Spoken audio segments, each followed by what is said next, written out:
সম্মানিত উপস্থিতি আমরা একটু নীরব হয়ে যাই। মেহমানের সম্মানার্থে আমরা একটু নীরব হয়ে যাই। আর বিশেষ করে মঞ্চে উপবিষ্ট লোকদের দৃষ্টি আকর্ষণ করছি, আমরা একটু নিচে চলে যাই। মেহরবানি করে আমরা নিচে চলে যাই।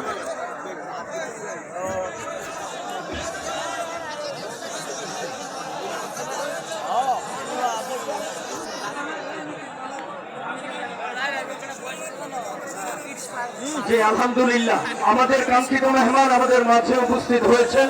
সবাই জোরে সোরে বলি আলহামদুলিল্লাহ। আমাদের মনের আশা পূরণ হয়েছে, কথা বলুন ঠিক কিনা? আল্লাহ পাক রব্বুল আলামিনের দরবারে অশেষ কৃতজ্ঞতা, শুকরিয়া।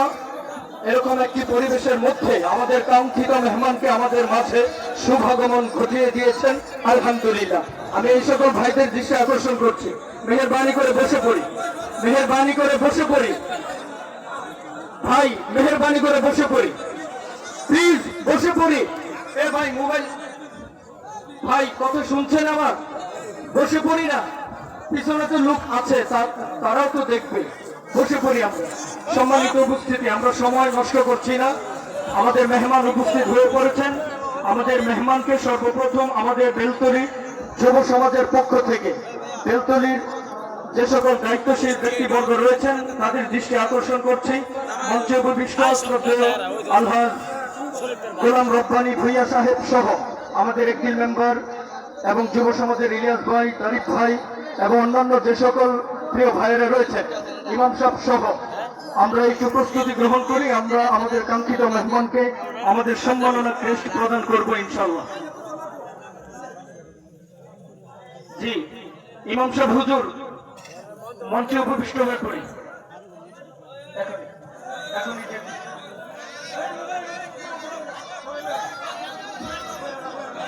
স্টেজের ডান পাশের ব্যক্তিরা প্লিজ ভাই বসে পড়ি, বসে পড়ি আমরা।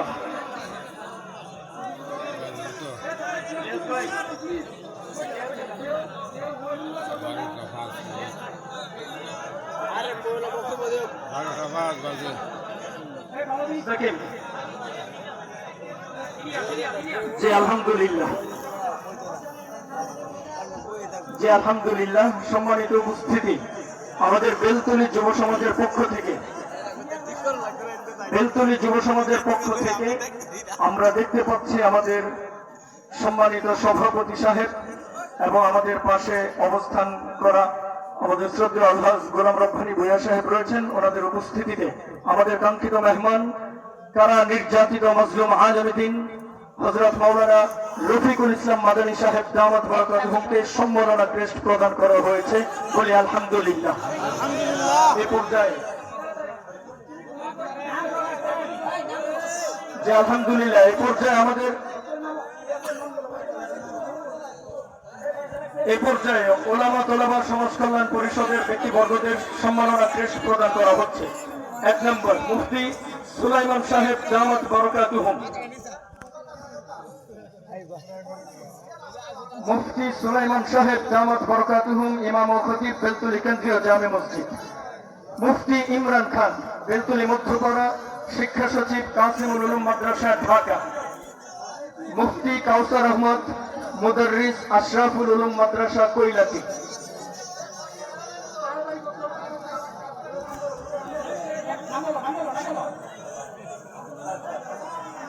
মাওলানা মুস্তাকিম বিল্লাহ, বেলতলী মধ্যপাড়া নায়েবে মুহতামিম হামিউস সুন্নাহ মোহাম্মদপুর ঢাকা। মুফতি খায়রুল ইসলাম মুদাররিস মাদ্রাসা আবু হুরায়রা রাদিয়াল্লাহু তাআলা আনহু সাভার ঢাকা। মাওলানা নাঈম আহমদ মুদাররিস জামালুল কোরআন মাদ্রাসা মোমেন শাহী। হাফেজ আনিসুর রহমান আদিল মুহতামিম হাজী আব্দুর রশিদ আদর্শ মহিলা মাদ্রাসা।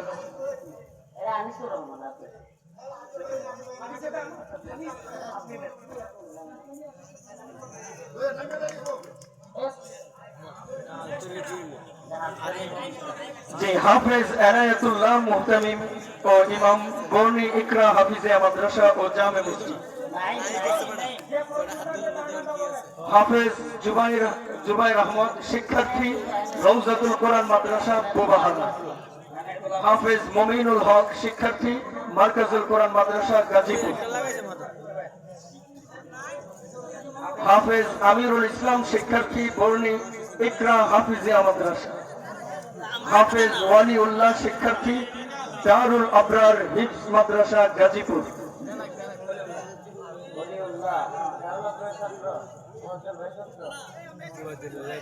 মাওলানা ইয়াসিন আরাফাত ইমাম ও খতিব নূরে মদিনা জামে মসজিদ বিবাড়িয়া।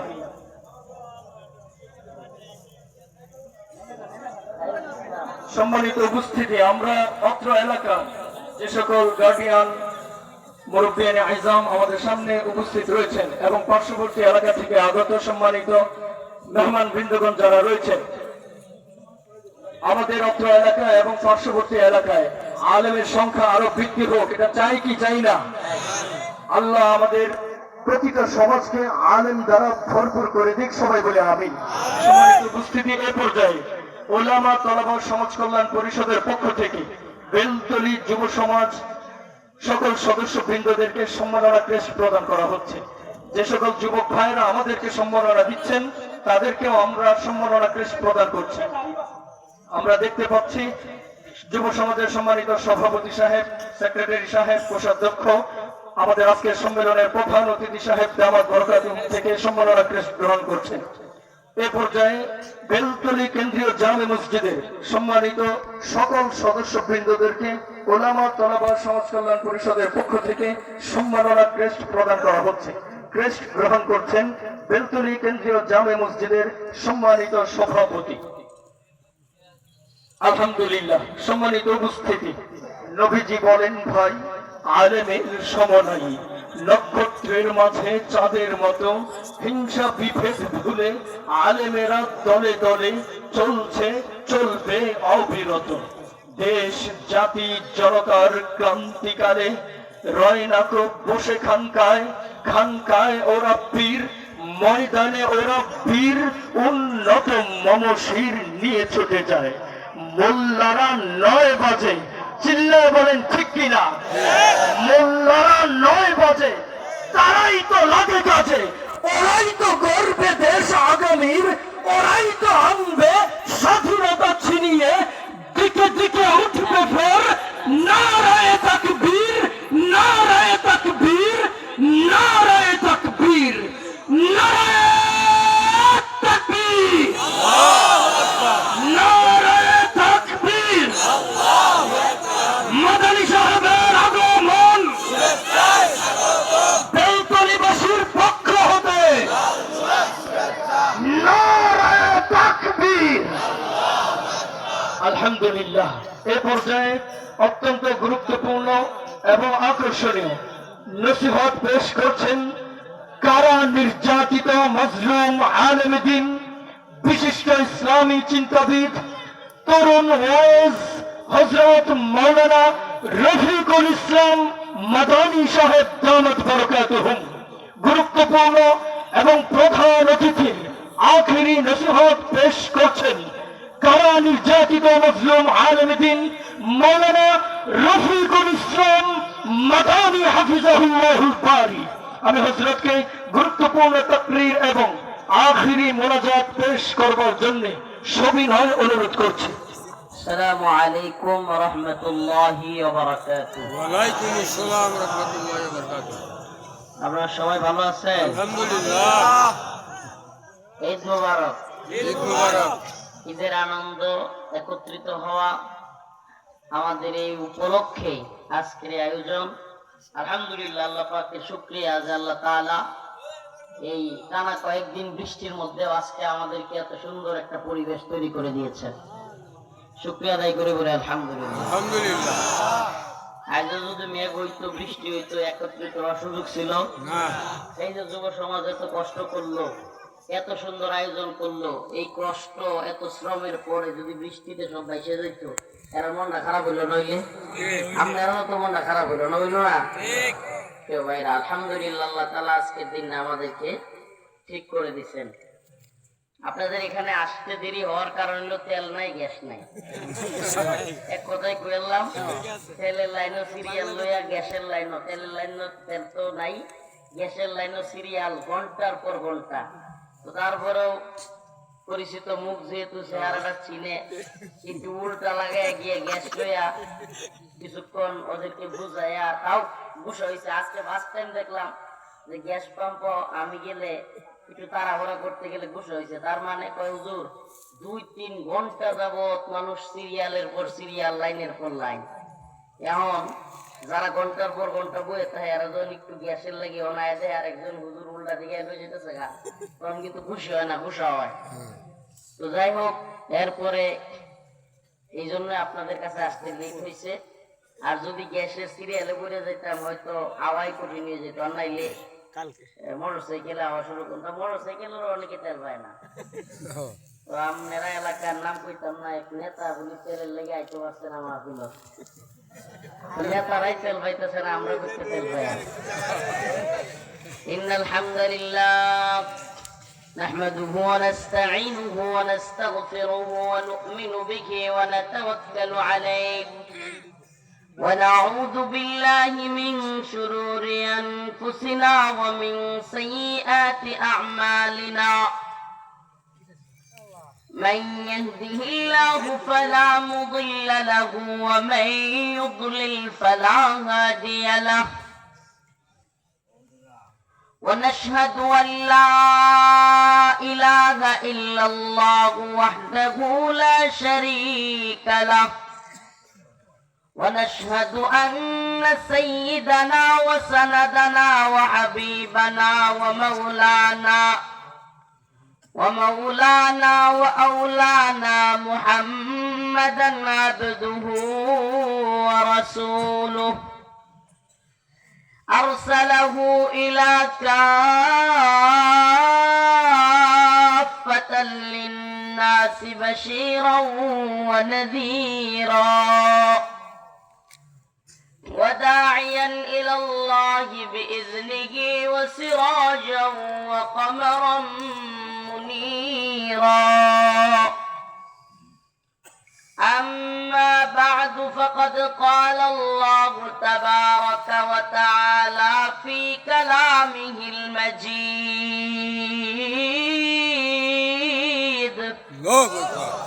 وفرقانه الحميد. أعوذ بالله من الشيطان الرجيم. الله أكبر. بسم الله الرحمن الرحيم. وإذ قال لقمان لابنه وهو يعظه يا بني لا تشرك بالله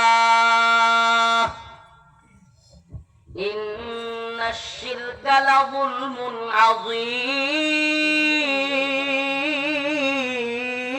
عظيم. الله أكبر. صدق الله مولانا العظيم وصدق رسوله النبي الكريم ونحن على ذلك من الشاهدين والشاكرين والحمد لله رب العالمين.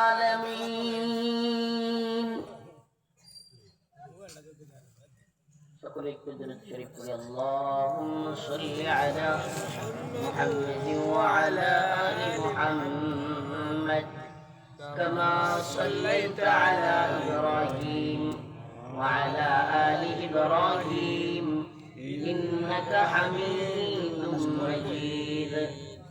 اللهم بارك على محمد وعلى آل محمد كما باركت على إبراهيم وعلى آل إبراهيم إنك حميد مجيد. বেলতলি যুব সমাজ কিশোরপুর কলমাকান্দা নেত্রকোনা এর উদ্যোগে আয়োজিত আজকের এই চতুর্থ বার্ষিক তাফসীরুল কোরআন মাহফিলের সম্মানিত সভাপতি আমার উস্তাদ, সম্মানিত উলামায়ে কেরাম, সম্মানিত মুরব্বিয়ান ইজাম, প্রিয় যুবক ভাইরা, স্নেহের ছোট ভাইরা, পর্দানিশীল শ্রদ্ধেয়া মা ও বোনেরা, শুরুতেই মহান রব্বুল আলামিনের দরবারে কৃতজ্ঞতা প্রকাশ করছি, শুকরিয়া আদায় করছি যে মহান রব্বুল আলামিন আপনাকে আমাকে এই ঝড় বৃষ্টির সময়েও একটা সুন্দর দিন আমাদেরকে দিয়েছেন উপহার, যে দিনে আমরা কোরআন সুন্নাহর কথা শুনবার জন্য, বলবার জন্য এত মনোরম পরিবেশে একত্রিত হইতে পারছি। আবারও রব্বে কাবার দরবারে এজন্য সকলেই অন্তরস্থল থেকে একবার কালিমাতুশ শুকর আদায় করে স্বতঃস্ফূর্ত আওয়াজ করে বলি আলহামদুলিল্লাহ।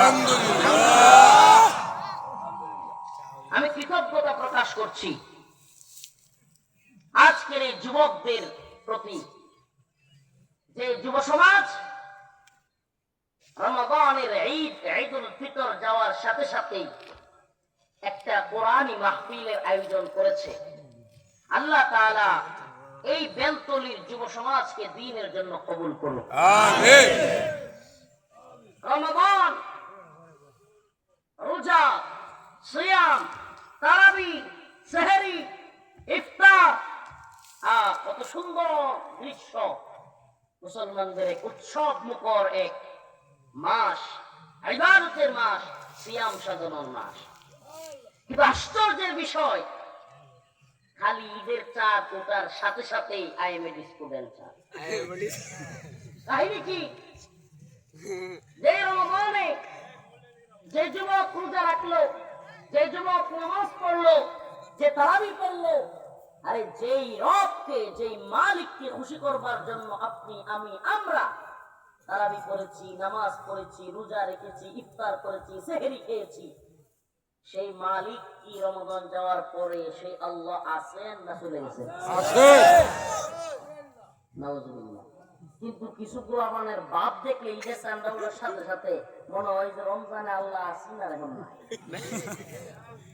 বাপটাই রম না, ওটু একটা লইয়া ভিতরে একটা বক্স লাগাইয়া সাইরো হাইন দেয়া মা তালের মতো রাস্তা সব তাই আসেন আপনি। আশ্চর্য কথা, মুসলমানদেরকে আল্লাহ পাক দুইটা দিন আনন্দের জন্য, আনন্দ তো করা যায়, সারা বছরও করা যায়, বিশেষ স্পেশালি দুইটা দিন আল্লাহ রাব্বুল আলামিন মুসলমানদেরকে দিয়েছেন, ঈদুল ফিতর, ঈদুল আযহা। এই দুইটা দিন দিয়েছেন মুসলমানদের আনন্দের বহির প্রকাশ করার জন্য, একত্রিত হওয়ার জন্য। সবাইকে একসাথে মাঠে যাও, গরু জবাই করো, খাও, আনন্দ করো, বা বিভিন্ন পশু জবাই করো, একত্রিত হও। এই দিনের আনন্দটা তখনই আল্লাহর আনন্দ হবে, তখনই দিনের আনন্দ হবে, যখন আল্লাহর গণ্ডির ভিতরে থেকে আপনি আনন্দ করবেন। এই আসছে ঢাকা, ময়মনসিংহ, গাজীপুর, দেশের বিভিন্ন প্রান্তে আমাদের নেত্রকোনা বা বিভিন্ন জায়গার মানুষ থাকে কি থাকে না, দেখা যায় ঈদ উপলক্ষে আমরা সবাই একত্রিত হই। বন্ধু বান্ধব জীবনে যাদের সাথে 2 বছরে 3 বছরে দেখা হয় না, অনেক সময় ঈদে ওই বন্ধু বান্ধবদের সাথে সাক্ষাৎ হয় কি হয় না? আমার কথা শুনবেন নাকি তারও শুনবেন?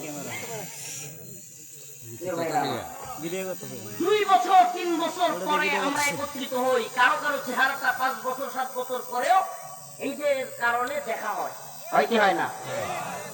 এই পুরনো বন্ধু বান্ধব মিলে গল্প করলাম, পুরনো স্মৃতিগুলো মনে করলাম, একসাথে মুড়ি মাখায়া খাইলাম, তাকে আমার বাড়িতে দাওয়াত দিলাম, গরুর গোশত দিয়া, গরম রুটি দিয়া, গোশতের ঝোল দিয়া, গরম রুটি দিয়া তারে নিয়ে খাইলাম।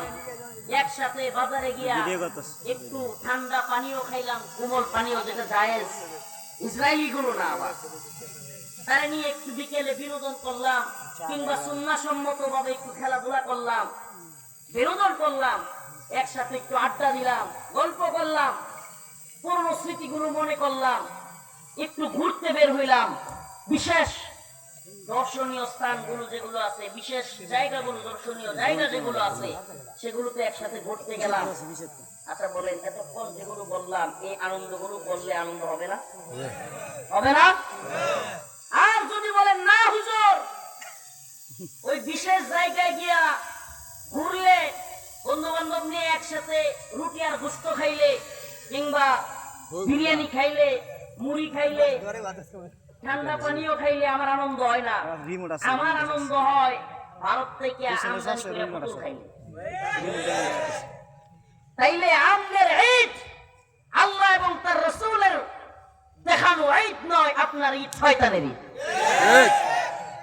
আপনার ঈদ কার ঈদ? একত্রে একটা প্রোগ্রাম করলেন, মাহফিল, একত্রে হুজুরকে রিসিভ করে নিয়ে আসলেন, অতিথিদেরকে দাওয়াত দিলেন, বিভিন্ন এলাকার মেহমানদেরকে দাওয়াত দিলেন, একত্র হইলেন, বাজারের মধ্যে গিয়া গুলগুল্লা খাইলেন, পুরি সিঙ্গারা খাইলেন, একসাথে মিলে ফুচকা খাইলেন, কফি খাইলেন, চা খাইলেন। এটার মধ্যে কি আনন্দ নাই? বলেন নাই? যদি কোন না হুজুর এগুলোতে আমার আনন্দ হয় না, আমার আনন্দ হয় ওটুর মধ্যে একটা মাইয়া লয়ে নাচ দিলে। আপনার ঈদ আল্লাহ এবং তার রাসূলের ঈদ নয়, আপনার ঈদ শয়তানের ঈদ। কথা বলেন।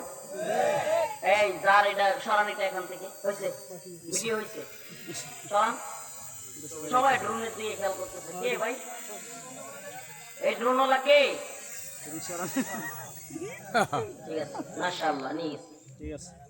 আসলে পাবলিক হুজুরের কথা শুনে না। আমি বড় বড় 2-3টা প্রোগ্রাম করছিলাম। তো প্রোগ্রাম গুলোতে আপনারা জানেন, কলমাকান্দার লোক জানার কথা, বিলাসপুর একটা করছিলাম, দুর্গাপুর অনেকদিন আগে। মামুনুল হক সাহেব হুজুর সাহেব, জুনাইদ বাবুনগরী সাহেব হুজুর, ওনারা আসছিলেন। ওমা, মানুষ মাহফিল তো হেলিকপ্টার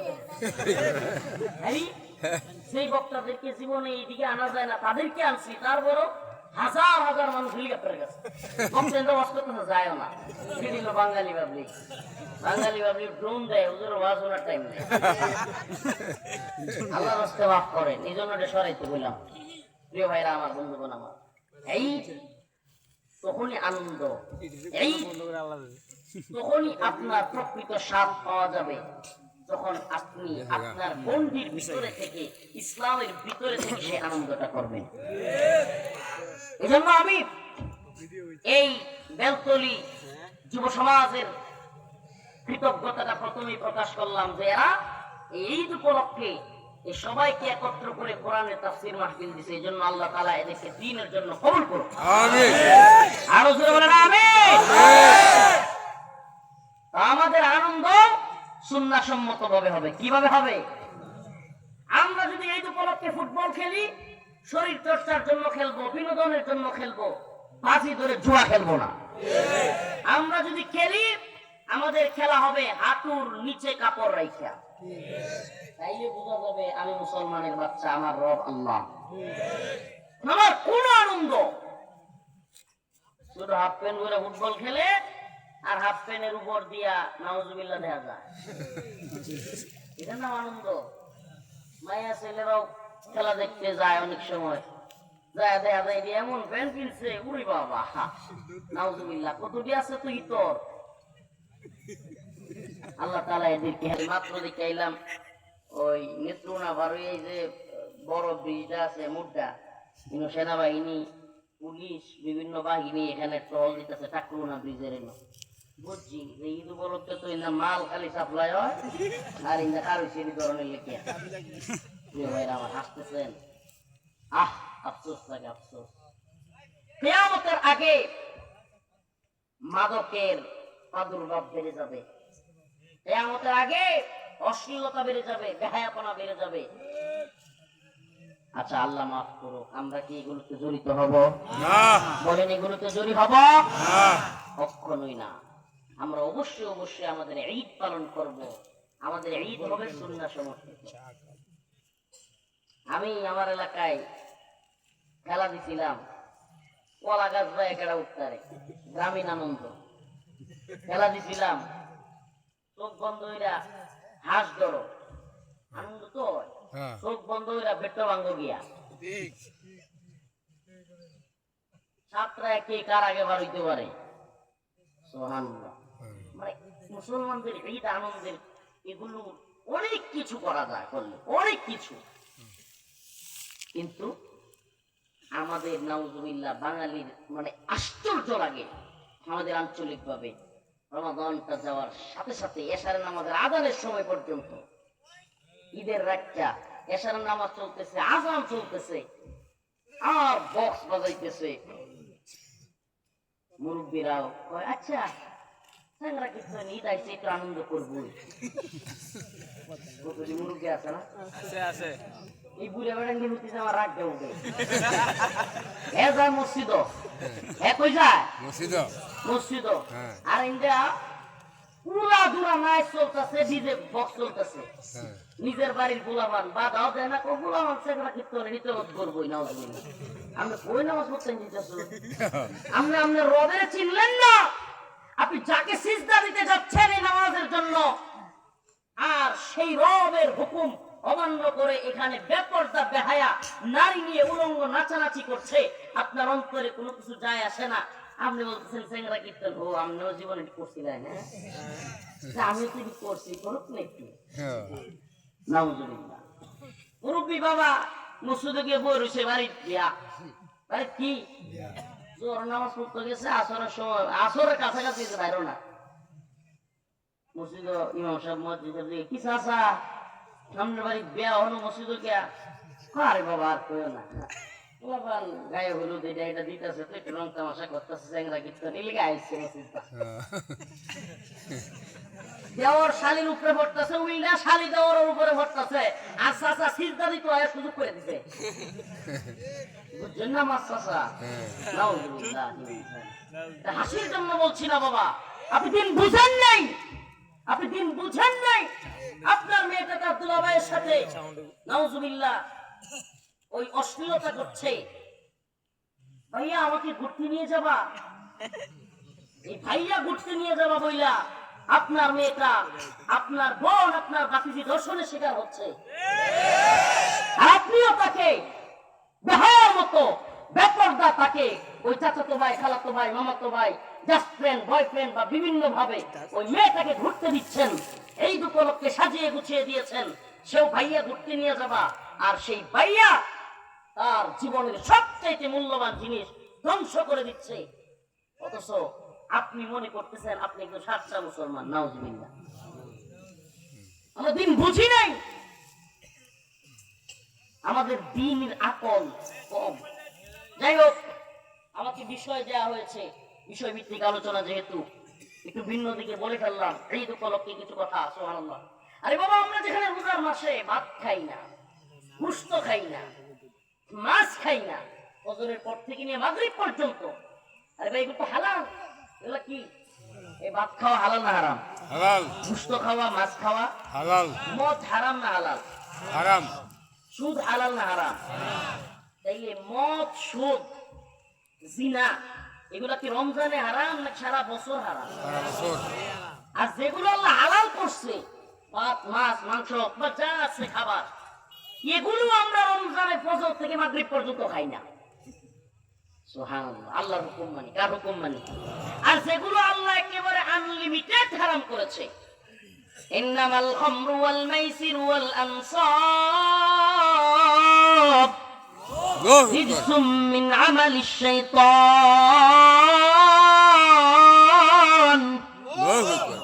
আল্লাহ বলেছেন ইন্নামাল খামর, নিশ্চয় মদ, জুয়া, এই বাজি খেলা, জুয়া খেলা, মদ খাওয়া, আরো যা কিছু আছে, আল্লাহ পাক বলেছেন রিজসুম মিন আমালিশ শাইতান, এগুলো হলো শয়তানের কাজ। কার কাজ? আল্লাহ তাআলা এই শয়তানের কাজগুলো রমজানে শুধু আরাম করছেন নাকি বাইরেও? বাইরেও। আসলে আমার কি মনে হয় জানেন, আমরা খালি হুজুরের মুখে হাদিস শুনি না, আপনারাও শুনছেন সবাই, যে রমজান আইলে শয়তান কি হয়? বান্দা থাকে। এটার আলামত পাওয়া যায় ওই যে ওটুর মধ্যে ডিজে বক্স আর উড়া ধরা নাইট দেখতে বোঝা যায় এই শয়তান ছুটছে, শয়তান যে হাসা হাসা ছুটছে, এটা ওটু দেখলে বুঝুন যায়। ওটু পিকা ফারিবা ফারিবা। আল্লাহ তাআলা এদের দিনই বুঝদান করুন। আমিন। আরো জোরে বলেন আমিন। আমরাও তো পারতাম আপনাদের মতো বুঝলে দিতে। আচ্ছা ঈদ আইছে 2-3 দিনই তো করবো, করুক না। ওই ঈদের দিন যে ও মরবে না এটা গ্যারান্টি কে দিয়েছে? ওই ঈদের দিন যে ওর বাবা মরবে না গ্যারান্টি কে দিয়েছে? এই 3 দিন যে ওর বাবা চাচা খালু মামা মারা যাবে না গ্যারান্টি কে দিয়েছে? তাইলে এই 2-3 দিন একটু ভাই হয়েছে বাবা হয়েছে হয়েছে হয়েছে দেখতেছে মাতুরিটা করেন না আর হয়েছে আল্লাহ হয়েছে তো। এই ঈদের 3 দিন যে এই লোকগুলো মারা যাবে না এর গ্যারান্টি আছে না। এই জন্য এই কথাগুলো বললাম।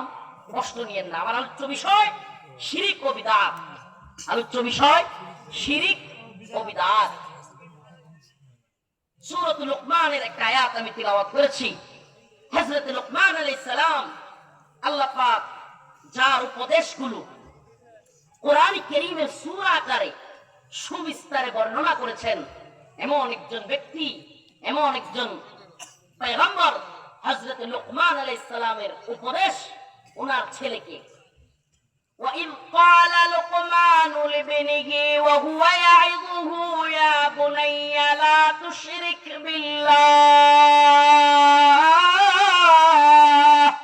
আল্লাহু আকবার।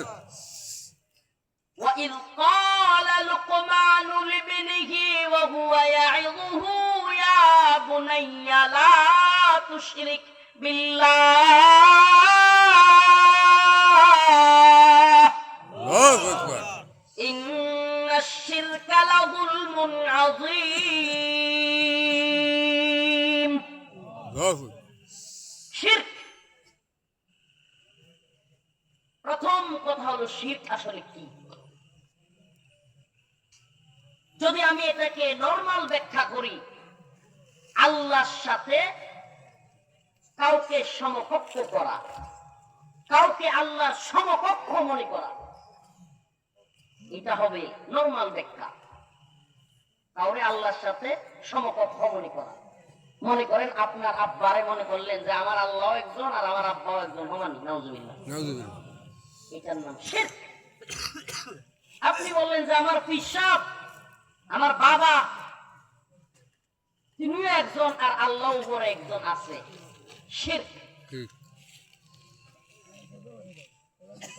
আপনি দুর্গা দেবী কিংবা মন্দির কিংবা দরগা যে কোনো কিছুর কাছে গিয়া সন্তান চাইলেন, শিরক। কারণ আল্লাহ পাকের যে গুণাবলীগুলো আছে,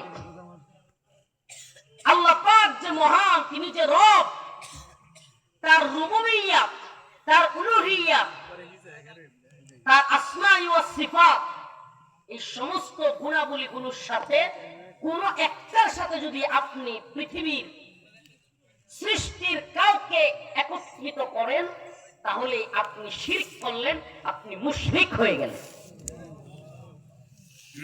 বলবেন না নাউজুবিল্লাহ। একটারেও যদি মিলান, একটারেও সন্তান দিতে পারেন একমাত্র কে? আল্লাহ।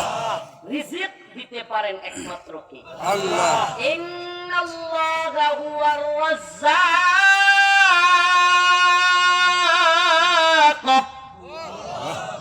যুল কুওয়াতিল মাতিন।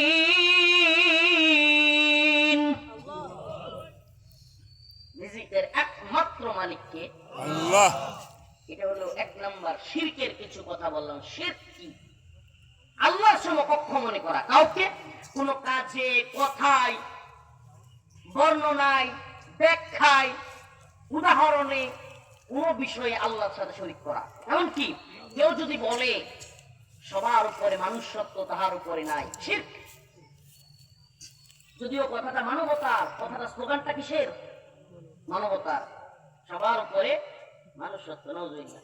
সবার উপরে মানুষত্ব, মুরাড্ডি মানুষজন আসিল না, তোর কি আসিল?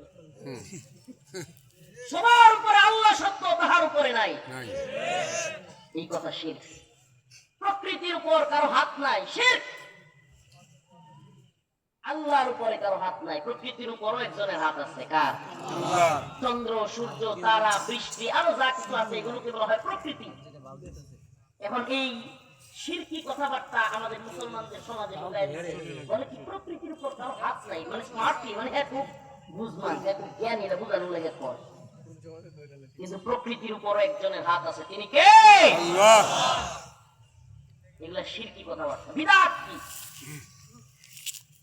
বিদআত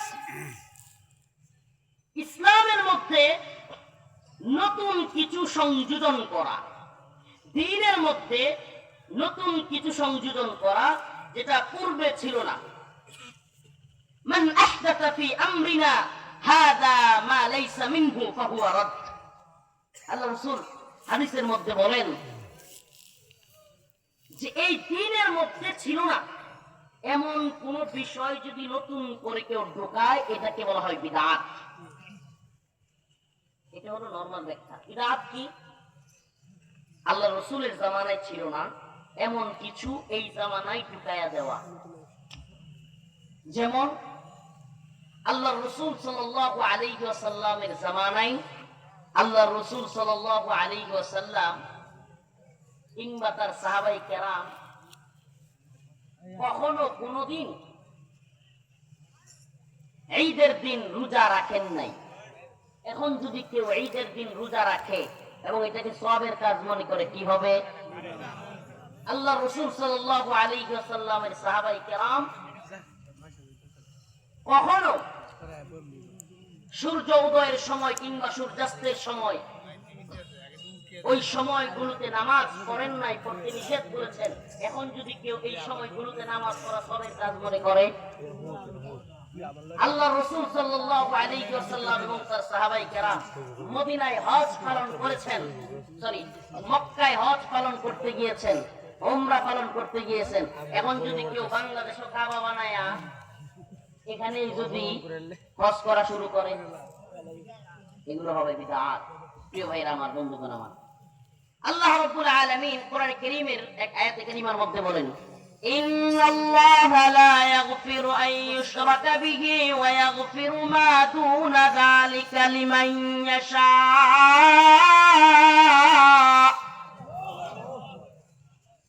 ইন্নাল্লাহা লা ইয়াগফিরু, নিশ্চয় আল্লাহ রাব্বুল আলামিন কখনোই ক্ষমা করেন না। ইন্নাল্লাহা লা ইয়াগফিরু, আল্লাহ তাআলা কখনোই ক্ষমা করেন না। আন ইউশরাকা বিহি ওয়া ইয়াগফিরু মা দুনা যালিক, আল্লাহর সাথে শরীক করা আল্লাহ কখনোই ক্ষমা করেন না। লিমান ইয়াশা, আল্লাহ রাব্বুল আলামিন বলেন আল্লাহর সাথে শরীক করা ছাড়া অন্য যে কোনো পাপ কাজ, যে কোনো খারাপ কাজ আল্লাহ রাব্বুল আলামিন মন মতো ক্ষমা করে দেন। তাইলে এটা কতটা ভয়াবহ যে আল্লাহ সবকিছু ক্ষমা করেন। ইন্নাল্লাহা লা ইয়াগফিরু আন ইউশরাকা বিহি ওয়া ইয়াগফিরু মা দুনা যালিক, আল্লাহ পাক সব ক্ষমা করেন, কিন্তু আল্লাহর সাথে শরীক করা, আল্লাহর সাথে শিরক করা কাউকে আল্লাহ ক্ষমা করেন না। বলে হুজুর, আমরা তো এক আল্লাহর গোলামি করি, আমরা সামনে ওয়াজ করলে কথা শুন, আমরা তো আল্লাহর ইবাদতই করি, আমরা তো মুসলমান আল্লাহরই মানি, তাইলে আমরা শিরকের ওয়াজ শুনাইতে শুন। ভাই একটু মনোযোগ দিয়ে শুনবেন, অল্প সময় ছেড়ে দিব, লম্বা রাত হয়ে গেছে, আর সময় নেই বেশি কথা বলবার, অল্প সময়, একটার ভিতরে ইনশাআল্লাহ। তো আল্লাহর সাথে শিরিক আমরাও কিভাবে করতেছি, নাউজুবিল্লাহ, আমি আপনি আমরা, আল্লাহ আমাদেরকে শিরিক থেকে বাঁচাক, বলেন আমিন। প্রথমে আপনাকে তাওহীদ কি বুঝতে হবে। তাওহীদ কত প্রকার, তাওহীদের প্রকারগুলো কি কি? তাওহীদ মানে একত্ববাদ, আল্লাহর একত্ববাদ। প্রথমে হলো তাওহীদ আর রুবুবিয়্যা, তাওহীদ আল হাকিমিয়্যা, তাওহীদ আল আসমা ওয়াস সিফাত, তাওহীদ আল উলুহিয়্যা। এই কারণগুলো আপনাকে বুঝতে হবে। রিজিকদাতা আল্লাহ, এই কথা তো সবাই মানে। সৃষ্টিকর্তা আল্লাহ, এই কথা তো সবাই মানে। সবাই মানে মানে কাফেররাও মানতো। হ্যাঁ, মক্কার কাফেররাও বিশ্বাস করতো আসমান এবং জমিনের মালিক কে? আল্লাহ। দলিল কি? আল্লাহ বলেন, ওয়ালা ইন সাআলতাহুম মান খালাকাস সামাওয়াতি ওয়াল আরদ লায়াকুলুন আল্লাহ। আল্লাহ রাব্বুল আলামিন বলেন, হে নবী, আপনি তাদেরকে জিজ্ঞেস করেন, আপনি তাদেরকে বলেন আসমান এবং জমিনের মালিক কে? মক্কার কাফের মুশরিকরা পর্যন্ত বলবে লা ইয়াকুলুন্নাল্লাহ, আসমান এবং জমিনের মালিক হলেন আল্লাহ। কিন্তু যখনই আল্লাহ রাব্বুল আলামিনের পয়গম্বর মুহাম্মদ আরবি সাল্লাল্লাহু আলাইহি ওয়াসাল্লাম বললেন, ইনিল হুকমু ইল্লা লিল্লাহ, আমারা আল্লাহ তা'বুদু ইল্লা ইয়্যাহ। আল্লাহ পাকের এই আয়াত যখন আল্লাহ রাসূল তাদেরকে পড়ে শোনাইলেন যে আল্লাহকে একমাত্র ইবাদত করতে হবে, লাত উজ্জা সহ তোমাদের যত দেবদেবী আছে, যত মূর্তি আছে, কারো ইবাদত করা যাবে না, কারো হুকুম পালন করা যাবে না। আল্লাহর হুকুমের বাইরে যদি তোমাদের কোন নেতার হুকুম চলে যায়, আল্লাহর হুকুমের বাইরে যদি তোমাদের কোন ধর্মগুরুর হুকুম চলে যায়, আল্লাহর হুকুমের বাইরে যদি তোমার বাবার হুকুমও চলে আসে, তাহলে আল্লাহর হুকুম মানবা নাকি ওই নেতার হুকুম মানবা? আল্লাহর হুকুম মানবা নাকি বাবার হুকুম মানবা? আল্লাহর হুকুম মানবা নাকি ধর্মীয় গুরুর কথা মানবা? এই জায়গায় এসে পেশ লাগছে, আমাদেরও পেশ আছে এই জায়গায়। আল্লাহ পাক বলেছেন, ইন্নামাল খামরু ওয়াল মাইসিরু ওয়াল আনসাবু রিজসুম মিন আমালিশ শাইতান। ও মুসলমান, কলমা কান্দা না? আপনাদেরকে প্রশ্ন করি, আল্লাহ মদকে হারাম করছেন না হালাল? হারাম। কথা কই না কেন ভাই? হারাম। হারাম। হারামের বাংলা অর্থ হলো অবৈধ। হারামের বাংলা অর্থ কি? অবৈধ। আল্লাহ তাআলা মদ মুসলমানদের জন্য বাংলাদেশে অবৈধ করছেন না করেন নাই? কারণ বাংলাদেশ সরকারের দিকে হালাল বৈধ, রাষ্ট্রীয়ভাবে লাইসেন্স দেয়, মদের বার আছে,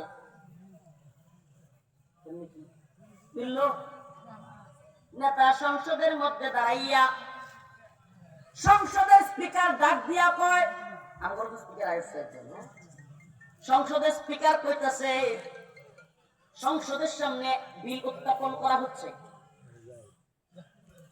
আইন পাস হচ্ছে, বাংলাদেশে মদের লাইসেন্স দেওয়া হবে।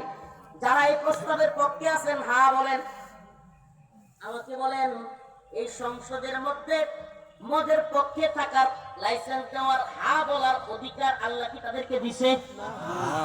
দিছে না। যারা না বলবে আপনি মনে করবেন তারা তো খুব ভালো মানুষ, না কইছে। আরে না কোক আর হা কোক, আল্লাহ যেটা হারাম করছে এটা হা না বলার সুযোগ আসেনি? আল্লাহ পাক বলেছেন, আহাল্লাল্লাহুল বাই' ওয়া হাররামার রিবা, ক্রয় বিক্রয় হলো হালাল, ব্যবসা বাণিজ্য করে খাও, টাকা যা মন চাই ইনকাম করো, ব্যবসা বাণিজ্য কইরা সিন্ডিকেট করে না, আবার পেট্রোল পাম্প তেলের বোতল লুকাইয়া তলেজা দোকানে দোকানে দিয়া এটা বেশি দামে, আর পাম্প কইলাম তেল নাই, এটা দোহানো 300 আর 400, এই ব্যবসা আমার জায়েজ নাই। কি নাই? সিন্ডিকেট ব্যবসা কি নাই? মনোরণ কলমান্দা বাজারও, শিবলি বাজারও হঠাৎ করে উঠতে গিয়া দেখলেন পেঁয়াজ 300 টাকা কেজি, 200 টাকা কেজি। কাহিনী কি? জিজ্ঞেস করলেন, ওবার কন্যাদের পেঁয়াজের বিরাট ক্রাইসিস, মরিচের বিরাট ক্রাইসিস, তেলের বিরাট ক্রাইসিস। দেখবেন এর যে গুদাম ঘর আছে, গুদাম আছে ভরা।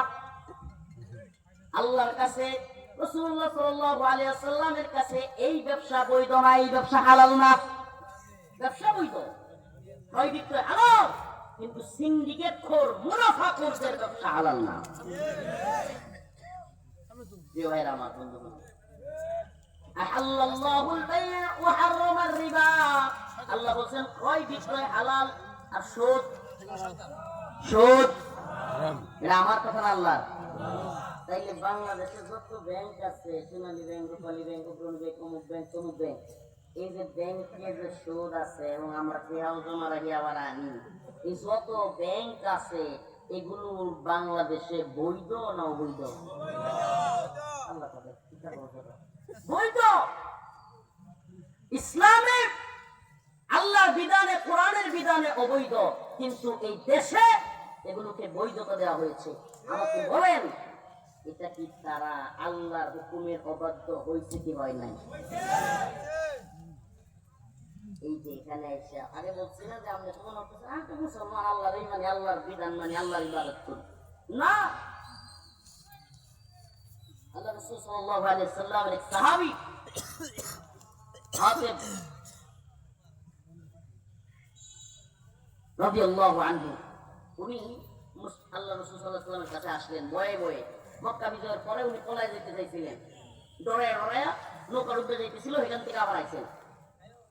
হওয়ার পরে আল্লাহ রাসূল সাল্লাল্লাহু আলাইহি ওয়াসাল্লামের দরবারে ঢুকছেন, আল্লাহ রাসূল সাল্লাল্লাহু আলাইহি ওয়াসাল্লাম ওই আয়াত তিলাওয়াত করতেছেন, ইত্তাখাযু আহবারহুম ওয়া রুহবানাহুম আরবাবাম মিন দুনিল্লাহ। আল্লাহ তাআলা বলেন ইত্তাখাযু আহবারহুম ওয়া রুহবানাহুম আরবাবাম মিন দুনিল্লাহ। তারা তাদের আহবার রূহবানদেরকে, ধর্মগুরুদেরকে আল্লাহকে বাদ দিয়া প্রভু বানাইছে, তাদের ইবাদত করে। নাউজুবিল্লাহ। তখন আল্লাহ নবীর সাহাবী, উনি ছিলেন খ্রিস্টান, উনি বলছেন ইয়া রাসূলুল্লাহ, আমরা তো আল্লাহরে বাদ দিয়া ধর্মগুরুদের ইবাদত করি না। তখন আল্লাহ রাসূল বলেন, হে হাতিব, বলো তোমাদের ধর্মগুরুরা তোমাদের ধর্মগ্রন্থে যে হারাম করা হয়েছে, অবৈধ বলা হয়েছে, তা যদি বৈধ বলতো তোমরা মানতে কিনা? তো হ্যাঁ মানতাম। তোমাদের ধর্মগুরুরা যা আল্লাহ হালাল করছে কিন্তু তারা সেটা বলতো হারাম, সেটাও তোমরা মানতে কিনা? তো হ্যাঁ মানতাম। আল্লাহ রাসূল বলেন ফাতিলকা ইবাদাতুহুম ইয়্যাহুম, হ্যাঁ এটাই তো তাদের ইবাদত। এটা কি? অতএব একটু মিলায় দেখেন, একটু মিলায় দেখেন, ওই সংসদের ভিতরে আল্লাহর হুকুমগুলো বাদ দিয়া এই এমপিরা, এই সংসদ সদস্যরা সংসদে যদি আল্লাহর হুকুমগুলোর বিরুদ্ধে আইন পাস করে, আপনি আমি মাইনা নেই, তাইলে আল্লাহরে রব মানলাম, আল্লাহর ইবাদত করলাম নাকি এই এমপিরার ইবাদত করলাম? হ্যাঁ, আমার বাপে যদি কয় মসজিদে যাওয়া যেত না, আল্লাহ কইছে মসজিদে যাও নামাজ পড়ো, বাপে কইছে নামাজে যাওয়া যেত না, হিরটা একটা দৌড়ালে বেরো। এই সময় যদি বাপের কথা মানি, তাইলে বাপের রব বানাইলাম নাকি আল্লাহকে রব বানাইলাম? কি ভাইরা আমার, খুব খুব সূক্ষ্মভাবে খেয়াল করতে হবে। শিরক, লোকমান আলাইহিস সালাম যে বলেছেন শিরক নিয়ে তার ছেলেকে, একটা মানুষ পৃথিবীতে সবচেয়ে মূল্যবান জিনিসটা, সবচেয়ে দামি জিনিসটা, সবচেয়ে প্রিয় জিনিসটা তার সন্তানকে দেয়, ঠিক না? তার সন্তানকে সবচেয়ে দামি জিনিসটা দেয়। হযরত লোকমান আলাইহিস সালাম তার ছেলেকে কি দিলেন? وَإِذْ قَالَ لُقْمَانُ لِابْنِهِ وَهُوَ يَعِظُهُ يَا بُنَيَّ لَا تُشْرِكْ بِاللَّهِ। হে বৎস, হে আমার ছেলে, লা তুশরিক বিল্লাহ, ইয়া বুনাইয়া, হে ছেলে, লা তুশরিক বিল্লাহ, আল্লাহর সাথে কাউকে শরীক করিও না। ইন্নাশ শিরকা লাযুলমুন আযীম, নিশ্চয় শিরক হচ্ছে ভয়াবহ অন্ধকার। আর আল্লাহ কি বলছেন অন্য আয়াতে? ইন্নাল্লাহা লা ইয়াগফিরু আন ইউশরাকা বিহি ওয়া ইয়াগফিরু মা দুনা যালিকা লিমান ইয়াশা। আল্লাহ বলছেন আমি শিরক ব্যতীত অন্য যে কোনো গুনাহ ইচ্ছাকৃতভাবে ক্ষমা করে দিই। সুবহানাল্লাহ। তাইলে আল্লাহর সাথে আমরা কাউকে শরীক করব না। আর শরীকের সিস্টেমটা কি? আপনি যে সিল মারছেন, সিল ভোট দিচ্ছেন, গণতন্ত্রের ভোট, যে নেতা বানাইছেন, ওই সংসদে যদি আল্লাহর বিরুদ্ধে আইন হয়, ওই সংসদের আইন পাস হওয়ার সাথে সাথে ওই এমপিরা আপনার প্রভু, আপনার রব, আর আপনি তাদের গোলাম। আপনি আল্লাহর গোলাম নন, আপনি মুসলমান নন, আপনি আল্লাহর গোলামি বাদ দিয়া ওই এমপির গোলাম হয়ে গেছেন, আপনি আল্লাহর বান্দা থেকে খারিজ হয়ে গেছেন। কথাগুলো একটু শক্ত শোনা যায়, এটাই বাস্তব। যদি আল্লাহর আইন পরিবর্তন কেউ করে আর তার পক্ষে আপনি থাকেন, যদি আল্লাহর আইনগুলোকে কেউ বাতিল করে আপনি যদি তার পক্ষেই থাকেন, তাহলে অবশ্যই অবশ্যই আল্লাহকে বাদ দিয়া আপনি ব্যক্তিকে রব বানিয়েছেন, ব্যক্তিকে প্রভু বানিয়েছেন। প্রিয় ভাইরা আমার, নির্দিষ্ট কোন দলের পক্ষে সাফাই গাওয়ার জন্য আসি নেই। এই গণতন্ত্রের সমস্ত দল আল্লাহকে বাদ দিয়া জনগণকে ক্ষমতার মসনদে বলে সমস্ত ক্ষমতার মালিক নাকি জনগণ। নাউজুবিল্লাহ, এ কথা সুস্পষ্ট শিরক। সমস্ত ক্ষমতার একচ্ছত্র মালিক কে? ভোটের আগে কয় জনগণ মালিক, এমপি হওয়ার পরে মন্ত্রী হওয়ার পরে দেখা যায় যে না জনগণ মালিক নেন, হেরা মালিক চিনিয়ে দাও। এতদিন মালিক কেন জনগণ, পরে মালিক কেনা এমপি মন্ত্রী আর সংসদ সদস্যরা। এক সময় প্রভু সাথে জনগণের প্রভু বানায়, আরেক সময় নিজেরা প্রভু হয়। নাউজুবিল্লাহ, আমরা প্রভু আর তার গোলাম নই, আমরা এক আল্লাহর গোলাম। ঠিক এক কার গোলাম? আল্লাহর গোলাম। তাহলে শিরক কি? নামাজ আল্লাহরে বাদ দিয়া অন্য কারো নামে জীবনে কেউ পড়ছে? না হ্যাঁ, রোজা আল্লাহরে বাদ দিয়া অন্য কারো খুশি করার লাগে কেউ রাখে? তাহলে শিরক কোনটা? শিরক হলো আল্লাহর হুকুম অমান্য করে কারো হুকুম মানা। লা ইলাহা ইল্লাল্লাহ কালিমা, এই কালিমার দুইটা পার্ট। লা ইলাহা একটা পার্ট, ইল্লাল্লাহ আরেকটা পার্ট। প্রথম পার্ট কি? লা ইলাহা, কোনো ইলাহ নেই। প্রথম পার্ট হলো বর্জন, বর্জন নাই, কোনো ইলাহ নাই। মানে কি? আল্লাহকে বাদ দিয়া এমন কেউ নাই যার কথাটা আল্লাহর লগে সাংঘর্ষিক হলে আমি তার কথা মানি। নেতা নামাজের সময়ও মিছিল করতেছে, নেতা নামাজের সময়ও বক্তব্য দিতেছে, আজান হইতেছে, নামাজ হইতেছে, আর আমি ওই নেতার পিছনে ছুটতেছি, আমার নামাজের খবর নাই। আমি নামাজও যাইতেছি, এলে নেতা কয় দেখ না আমি কই যা, আর তার কথাই মানতেছি। আমি আল্লাহরে বাদ দিয়া তার রব বানাইছি তাকে। ওই নেতাও জাহান্নামে যাবে, এই নেতার কর্মীও জাহান্নামে, কারণ সেটা আল্লাহরে মানি নেই। শুক্রবারে জুমার দিন কিংবা জানাজায় গিয়া লোক দেয়া নিলে শরীক হইলে আপনি আল্লাহরে মানেন না। আল্লাহকে তখন মানা হবে, শিরিক মুক্ত জীবন আপনি তখন গ্রহণ করতে পারবেন যখন আপনি পরিপূর্ণ ইসলামের ভিতরে ঢুকবেন যে আমি এক আল্লাহই মানি। পৃথিবীর কোন তাগুতি শক্তি, পৃথিবীর কোন পরাশক্তিও যদি আল্লাহর বিরুদ্ধে চলে যায়, আমি সেই পরাশক্তির কাছে মাথা নত করবো না, আমি সেই পরাশক্তির কাছে নিজেকে সাফল্য করবো না, আত্মসমর্পণ করবো না। এই চেয়ারম্যান, এমপি, মন্ত্রী, প্রধানমন্ত্রী, রাষ্ট্রপতি, পৃথিবীর সুপার পাওয়ার, এই তথাকথিত সুপার পাওয়াররাও যদি আল্লাহর বিরুদ্ধে যায়, ইসলামের বিরুদ্ধে যায়, আমি আমার মাথাকে নত করবো না, আমি একমাত্র আমার মাথাকে নত করবো আল্লাহর কাছে। ইনিল হুকমু ইল্লা লিল্লাহ, একমাত্র আল্লাহর ইবাদত করবো, পৃথিবীতে কারো গোলামি করবো না। সুপার পাওয়ার সব আল্লাহ, সমস্ত পাওয়ার একমাত্র আল্লাহ। এ কথা যেদিন মনে নেব, সেই দিন হব আমি সঠিক মুসলমান। সেই দিন আমি সঠিক মুসলমান। এর আগে মুসলমান দাবি করতে পারেন, ইমানি গায়রত যার ভিতরে নাই, ইমানি জজবা যার ভিতরে নাই, দাবি করলেই আমরা মুসলমান হতে পারবো না। দাবি করলে কি হতে পারবো না? মুসলমান হওয়া সম্ভব না। শিরক মুক্ত হইতে হবে। শিরকের প্রকার অনেকগুলো।